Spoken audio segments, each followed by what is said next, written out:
Match এবং index এই দুইটা ফাংশনের মাধ্যমে আপনি কিভাবে কাজ করবেন, যখন দুইটা ফাংশনের যে অ্যাডভান্টেজ এটা আপনি কিভাবে নেবেন সেটা নিয়ে আমি একটা আপনাদেরকে এক্সাম্পল দেখাচ্ছি। এখানে একটা ছোটটা ডাটা টেবিল আপনারা দেখতে পাচ্ছেন, কিন্তু এই ডাটা টেবিলটা যদি এমন হয় যে আপনার 1 লাখ এরকম সেল আছে বা 8-10 লাখ সেল আছে, এখান থেকে আপনাকে ডাটা খুঁজে বের করতে হবে। তো ম্যাচ এবং এই ইন্ডেক্সের মাধ্যমে কীভাবে করবেন দেখেন।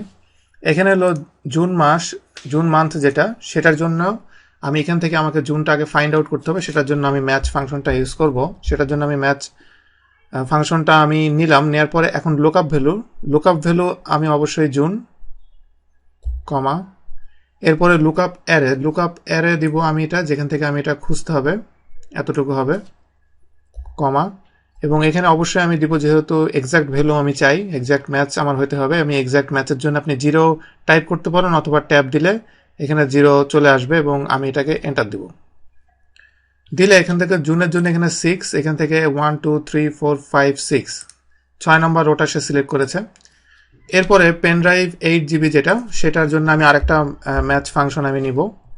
এটা নেওয়ার পরে এটা লুকআপ ভ্যালু আমি সিলেক্ট করব। সিলেক্ট করার পরে এটার যে অ্যারে যেটা, সেই অ্যারেটা আমি সিলেক্ট করলাম এখান থেকে, দিয়ে কমা, এবং এটাও এক্সাক্ট ভ্যালু এখানে হবে, দিয়ে ট্যাব, এন্টার।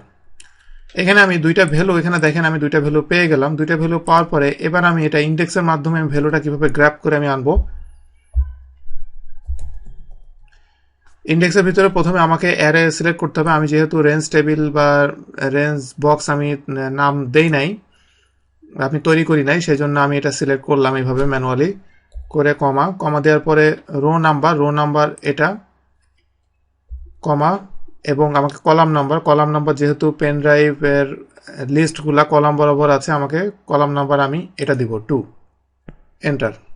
এখানে দেখেন যে এন্টার দিলে এখানে যে ভ্যালু যেটা পেয়েছে, এই ভ্যালুটা 6 নম্বরে জুন 6 নম্বরে আছে, এবং এটা পেন ড্রাইভ হলো 8 GB। এটার জন্য এই যে ভ্যালুটা, এই ভ্যালুটা সে খুঁজে পেয়েছে। আমি যদি এখানে জুন না দিয়ে আমি যদি নভেম্বর দিই, দেখেন কি হয়।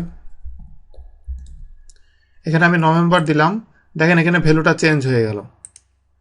এভাবে আপনার সব যদি এরকম রেডি করা থাকে, শুধু আপনি ইনপুট দিবেন এই দুইটা জায়গায়, আপনাকে তাহলে ভ্যালুটা এখান থেকে বলে দিবে। এই ম্যাচ এবং ইন্ডেক্স ফাংশনের কম্বিনেশনে আপনি এইভাবে লার্জ ডাটা শিট থেকে এখানে আপনি যে ডাটাটা, সেটা আপনার ডিজায়ার ডাটাটা আপনি গ্র্যাব করে বের করে আনতে পারবেন।